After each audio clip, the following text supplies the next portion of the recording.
screen. Talk to us. This is an interactive conversation. Now, if you're concerned about everybody seeing your question, don't fret. Only the facilitator, organizer can see what you typed in the chat box. This is a no judgment webinar. Get answers to your most pressing questions. As a solution focused therapist, I believe we all are dealing with life.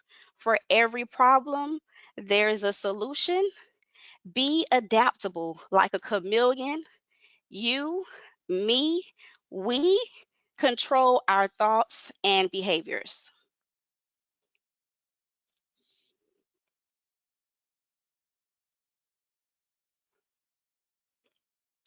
Our objectives for Control What You Can, a mindset shift to adapt to change.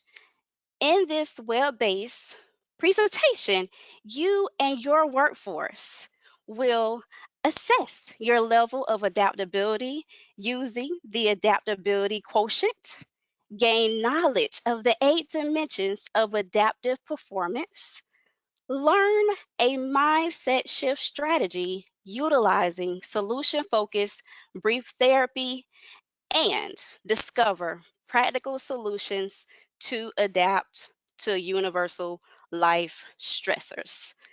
In the chat box, let us know what you want to learn from attending this webinar today.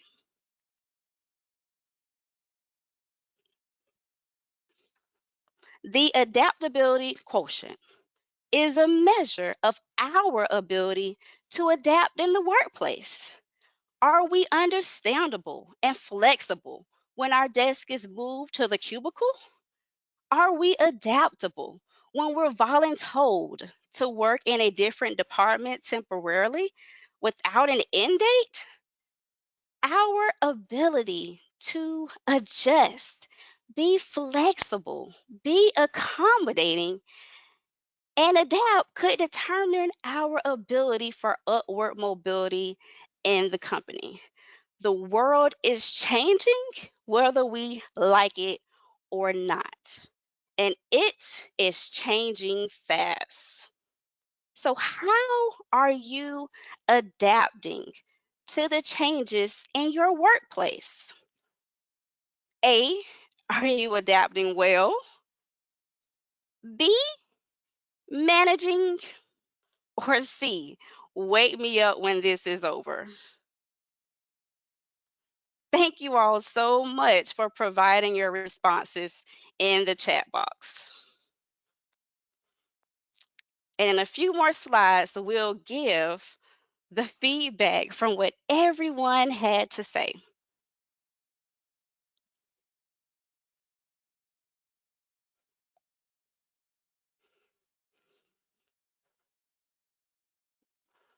Okay, so you've had a moment to kind of, be honest with yourselves and be honest with us.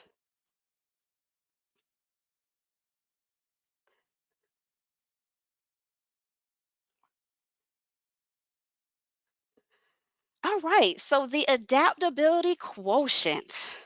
So this will be like a little short survey that individuals are going to complete. And thank you all once again for completing the poll. So, with these different statements, once again, be honest with yourself.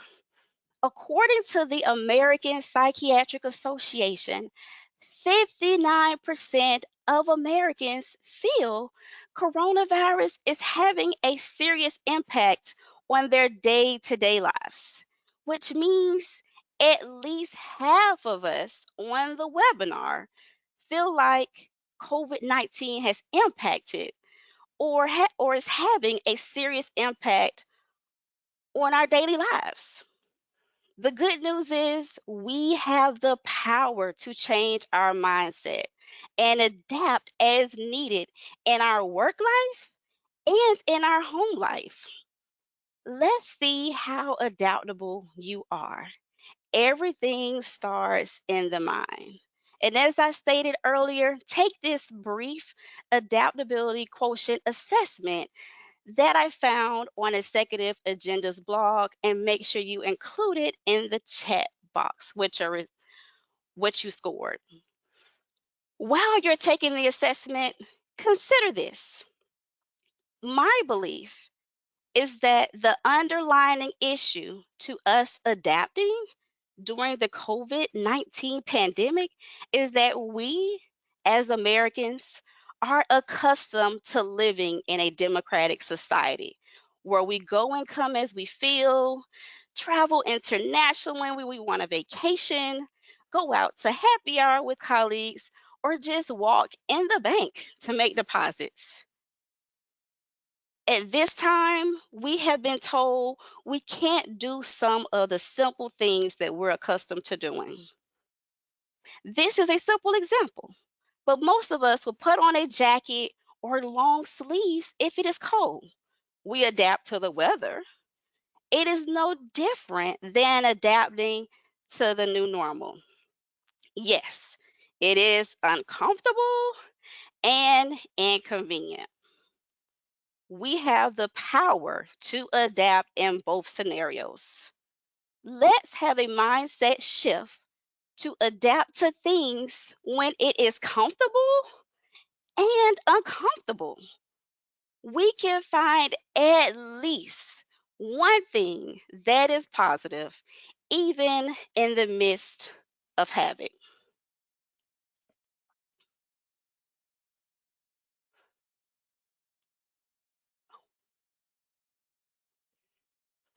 So let's see how you scored on the brief adaptability quotient.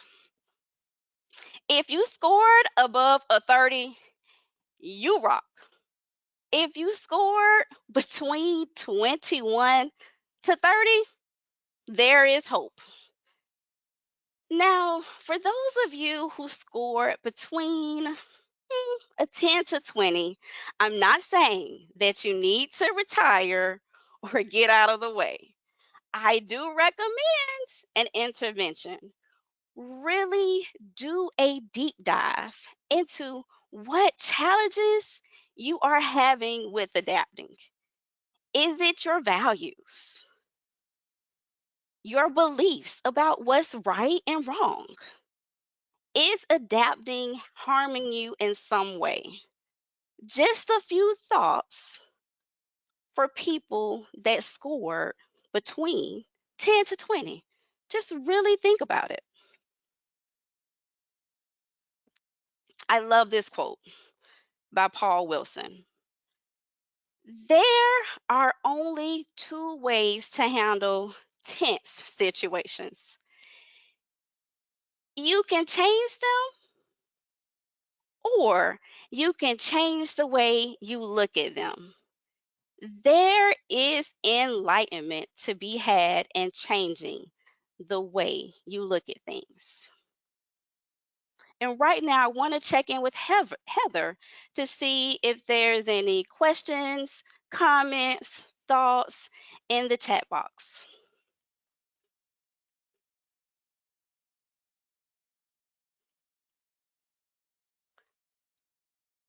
Thank you so much, Heather. And yes, I see some of those different responses. This is a really great quote. Yes. And if you look at the picture, when you're looking at it with your natural eye, everything is right side up. But when you look at the image through the device, it's upside down. So it's all in our perspective. How have you all effectively managed some tense situations during this time? And because I think all of us have a scenario or something that we've done really well. We might not have wanted to have to make the tough decision or work through that tense situation, but I'm confident that you were able to do so.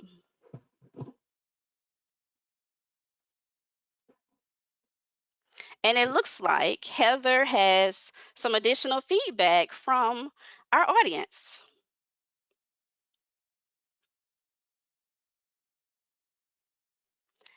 Yes, Heather, we're going to be talking about that later in the slide.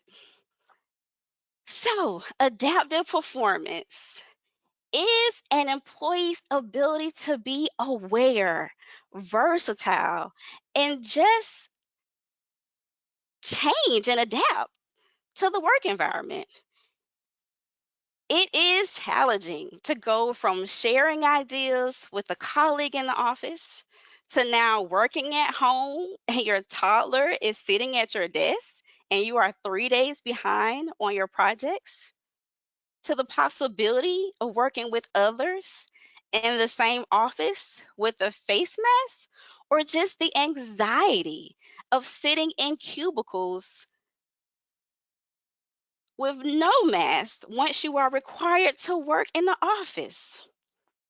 Please know it is and will be challenging to be adaptable in every situation, but it starts in the mind. We have the power to control what we can and make the best of every situation. We will be using Palakos definitions of adaptive performance dimensions in 8 areas to unpack what they are and provide practical solutions.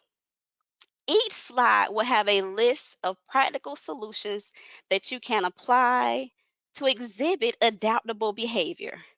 I will not read each slide. However, you will have access to the PowerPoint after the webinar. Dimension 1, handling emergencies and crisis situations. I first want to say, don't fret, don't stress. In crisis, be confident in your decision.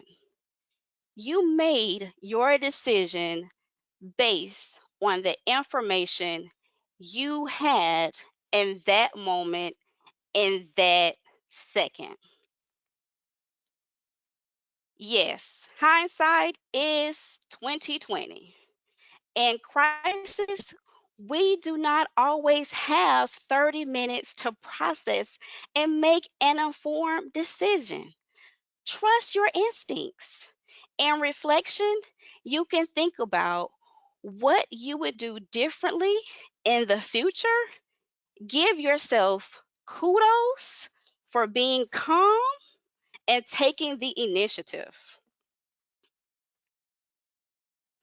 Dimension 2, managing work stress.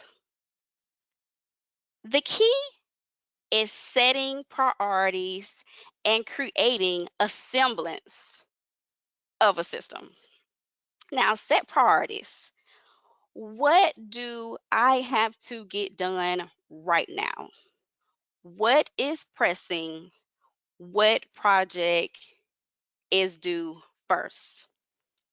Say hypothetically, you have 10 projects and your manager adds another project to the list.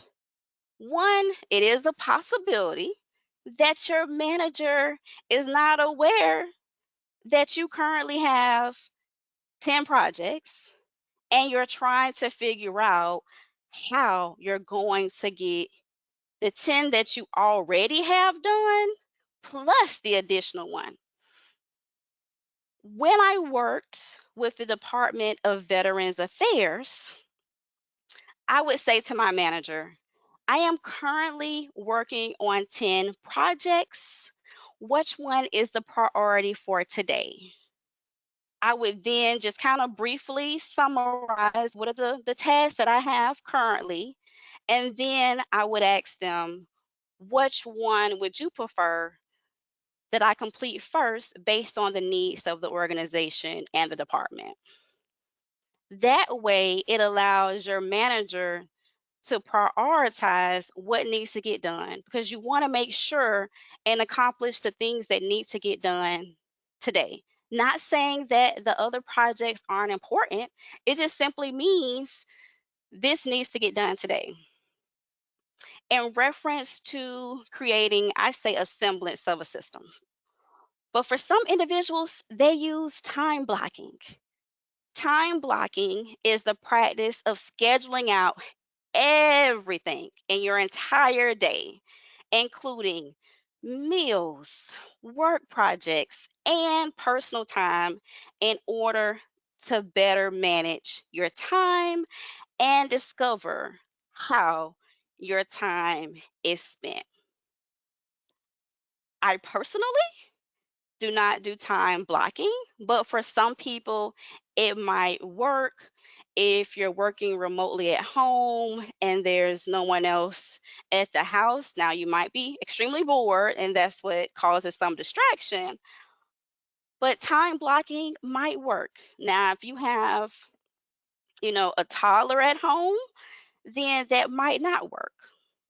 So for me, what I do is I make a note of the things I need to get done, and then I work on them and I prioritize them. Sometimes I'll set my clock for 30 minutes, silence incoming calls, and work until the timer goes off. Then take a break, especially when I'm doing writing projects. So, really think about what will work for you to manage work stress. Because at this moment, a lot of people are working at home. So, that means your home life and your work life are mixed together. So, to reduce work stress, you have to find a way to separate the two.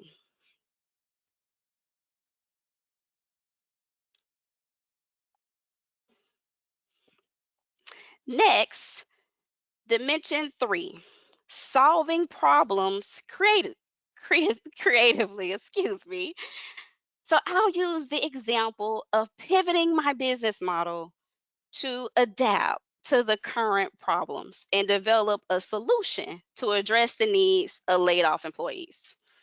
I could have decided to continue seeing EAP clients or private pay clients virtually, but to have a greater impact and support a social cause to help Americans that were laid off as a result of COVID-19, I developed outplacement mental wellness services, which merges outplacement services and employee assistance programs to provide mental health and career coaching services to laid off Americans at no cost.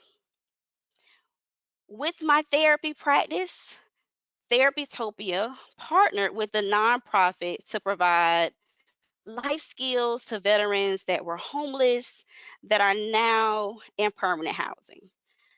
And were funded through the Department of Veterans Affairs. So, from a financial standpoint, that could be the only project that Therapytopia continues to work on.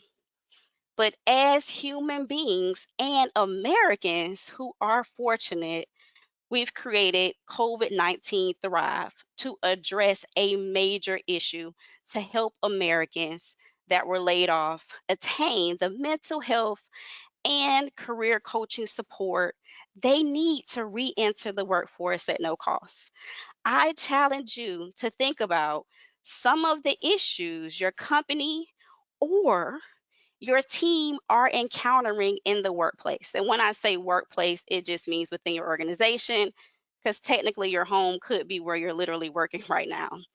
Jot down your solutions, present the information to the appropriate individuals, and get feedback just to see what you can do within your organization to make things better.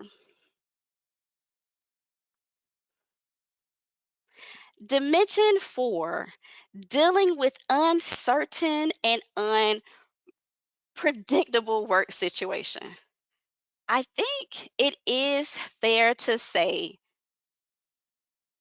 this is the new normal at this time. So, our lives in general are uncertain and unpredictable in life, work, just everything. But remember, we have to control what we can, adapt, and make the best of the situation. There's a lot of things that's going on around us in the world and our companies with other people, but always remember to refocus on you and what you can do in this particular situation. Because in every situation, we all can do something. And remember, if there are any questions, thoughts, feedback, have a scenario you want to bring up, make sure you include that in our chat box. We thank everyone so far who've typed nice kudos in the chat box.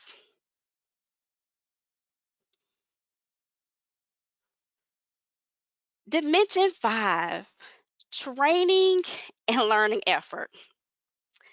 I cannot say 100%, but I am confident a lot of companies are making employees do training about COVID 19 to ensure you receive the information and that there is a record that the information was sent.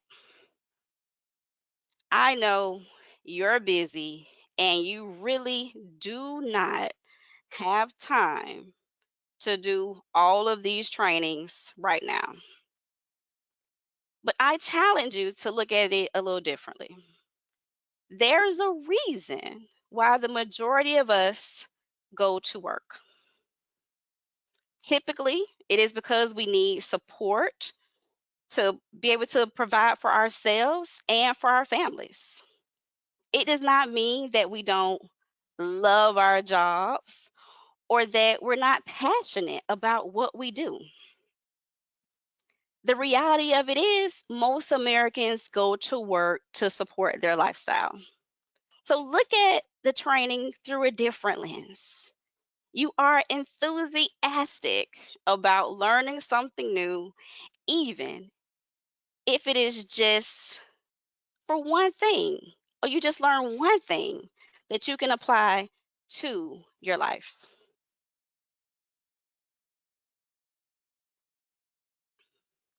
Dimension 6, interpersonal adaptability.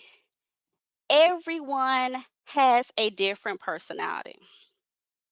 For me, I am a meat and potatoes person. So be concise, get to the point. Everyone is not like that, especially not in the workforce. So let me give you an example. In a face to face interaction, listen attentively when talking to someone in person. If for some reason you you get lost in the conversation or feel like you're forgetting some of their key points, ask if it is okay if you take some notes. It's not to offend, it's just, hey, they're giving a lot of great information and you want to take some notes. Or you can say to them, thank you for sharing. Is it possible for you to send me an email with your key bullet points? Both options will work really well in a face to face interaction with people. On the other hand, if you're communicating by email or in a typed format, I would recommend that you download Grammarly. Because with the thing I love about Grammarly, and once again, it has to be, I guess, allowed on your work computer. But you can also do it on your personal computer at home. But Grammarly provides an emoji that reflects the tone of voice that you are using. So at all times, remember, avoid all caps and also use Grammarly. And I also use it. And when I type my message in Grammarly or I type it in the email, Grammarly will let me know how it sounds. And then I read it out loud to myself. I read it out loud again to myself.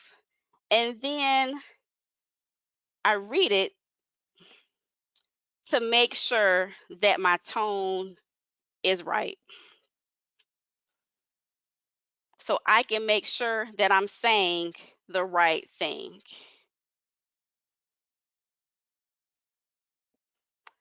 And we are just having a few technical difficulties right now.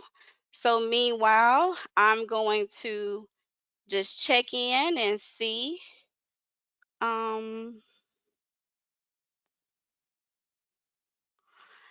what's going on in the checkbox.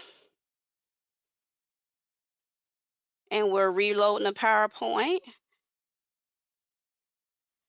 All right. So thank you so much, Heather, for chiming in, and Kenyon and Natasha. Much appreciation. All right. So we're done with interpersonal adaptability. And now we're moving on to dimension 7, cultural adaptability. So with cultural adaptability, the number one thing to do to be culturally adaptable is being aware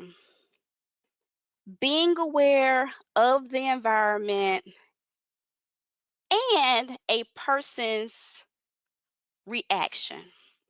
For example, recognizing the company culture and communicating with each other. So at the Department of Veterans Affairs, we greeted each other by first names. Hey, Lakita. Hey, Tanya. But at a hospice agency that I work for, we use Mr. Brooks or Miss Jenkins to address each other. Neither is right or wrong. It's just be aware of what your corporate culture calls for, or even when it comes to other individuals and what their beliefs are.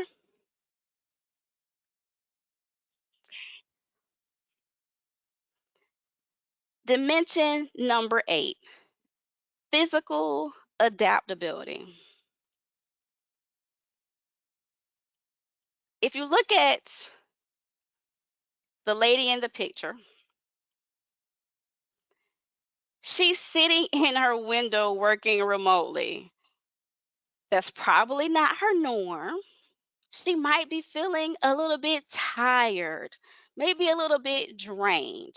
She switched things up to be the most comfortable in an uncomfortable situation.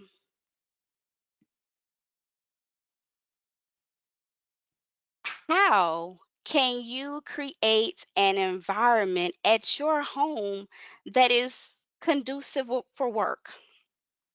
So one of the things that I do at my home is once I, get up, I'll walk in the living area and I open the curtains and blinds to let the natural sunlight come in. So it's just a way to say, hey, it's morning. Let's get to it. Let's feel some energy from the outside, the sunlight, just really reeling that in. So really think about how can you make your space conducive for work.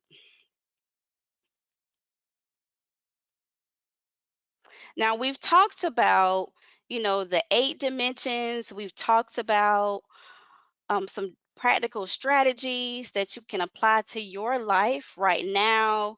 And also on the PowerPoint, there's a host of different behaviors for you to adapt in those 8 dimensions. So, the mindset shift strategy, and we're going to take some time to really unpack this because based on the SHRM Jax survey that was taken to see what are the needs of members during this uncertain time. So this is how the mindset shift strategy goes. These are questions to ask yourself. What can I control in this situation? Because that's the number one thing. Not to think about this is right, this is wrong, I'm tired of this. It's about what can I control in this situation.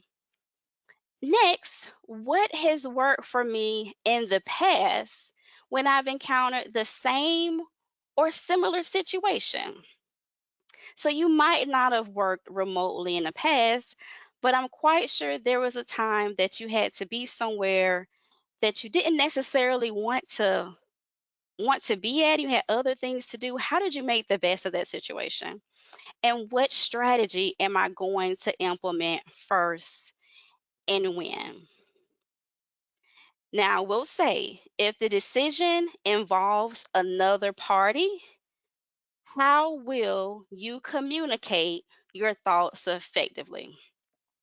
And just a general go-to communication strategy with anyone, colleagues, friends, family, mate, especially if it's a conversation that you don't necessarily want to have, always use I statements. I feel, I was thinking, I would prefer.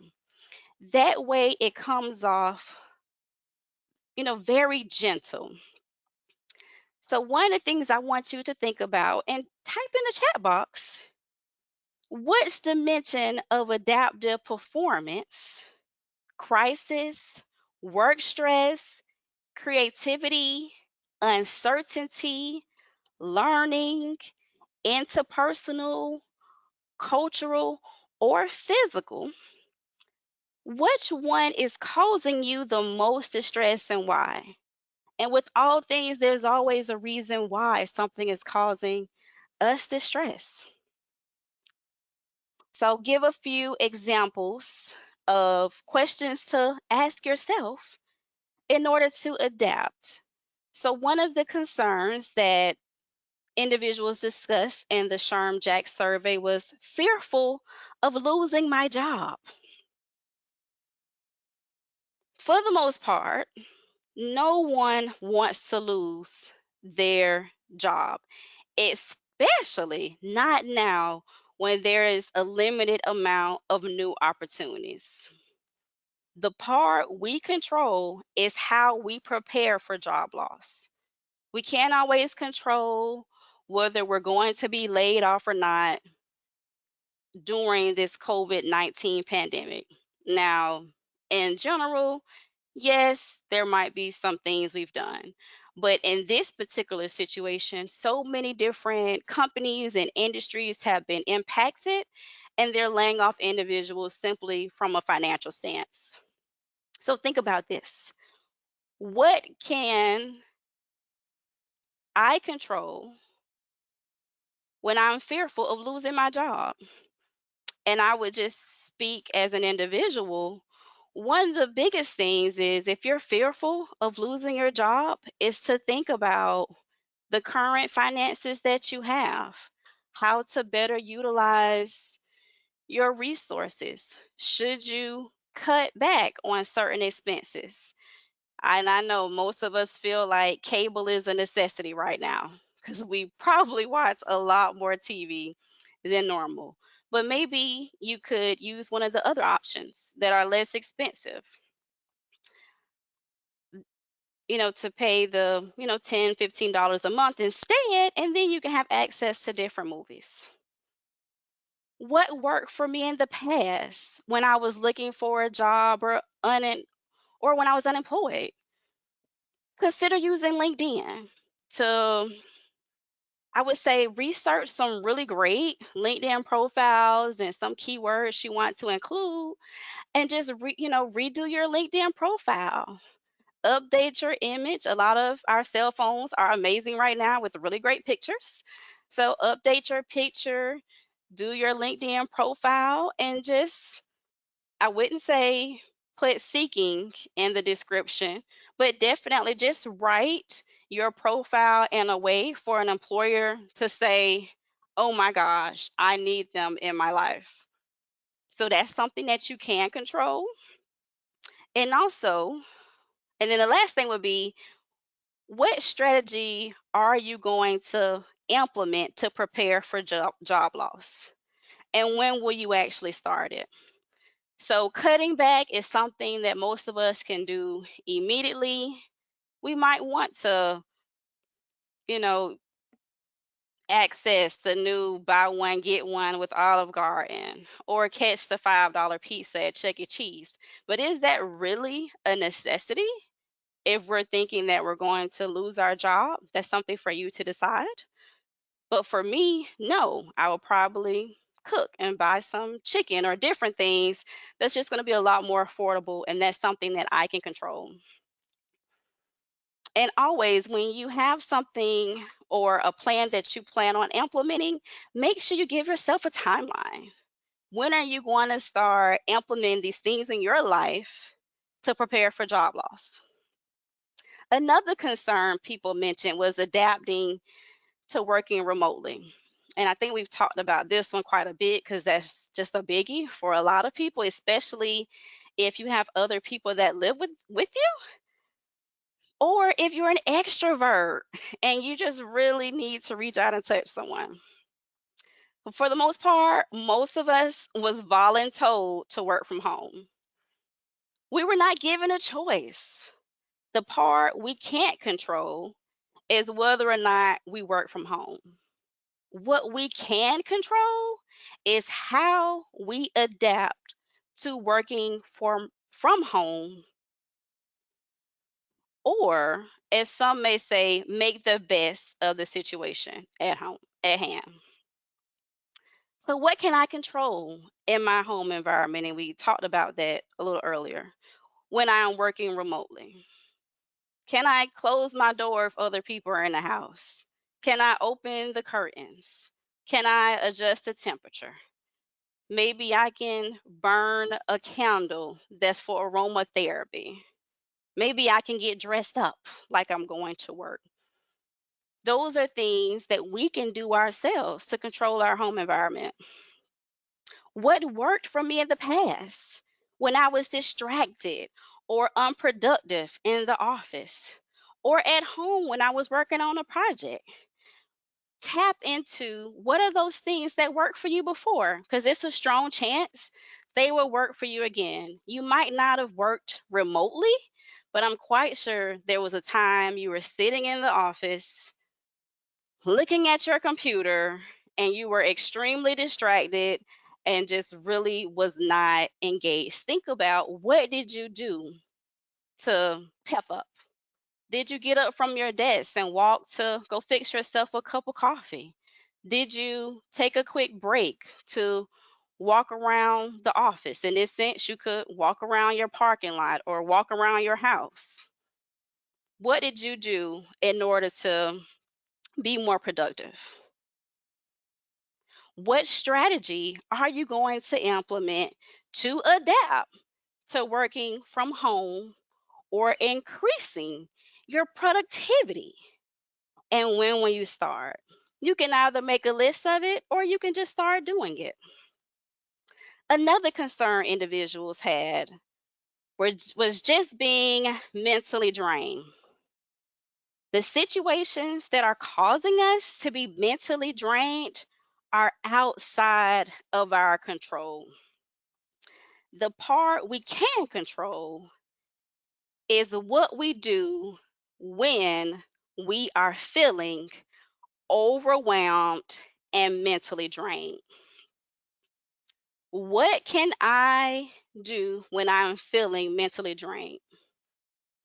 One thing could be, go to bed earlier. Another thing could be like I walk on my treadmill every morning for an hour just to get the blood flowing. No, I'm not, running at 10 miles per hour. I'm probably on a 2, but I'm just walking and thinking about business. And sometimes I'm just binging on a TV show for that hour that I'm walking. But that can get me going, especially when I feel mentally drained. What worked for you in the past when you were feeling mentally drained? Tap into those things that worked for you in the past because they can and will work for you again in the future.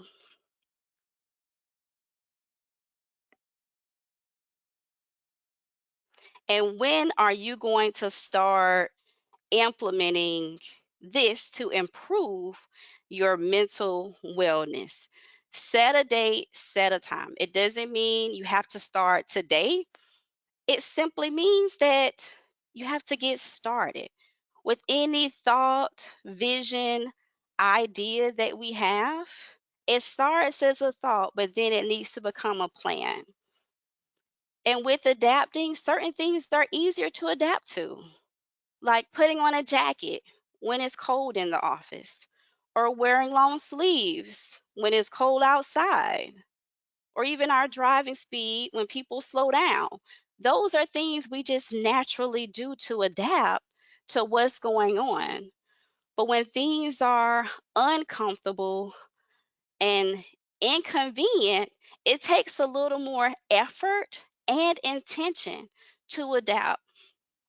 So if you don't remember anything else I've talked about today, the whole key is control what you can. No matter what's going on, there is something that we all can do to control the situation. And in the chat box, please share what was the most helpful thing you learned today from the webinar that will help you in your life.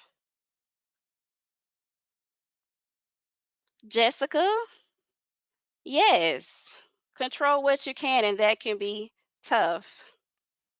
Frank, oh, that's a really good one, Frank.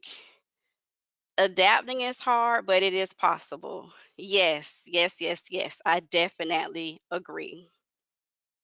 And I just want to thank everyone that attended this webinar and engaged in the discussion.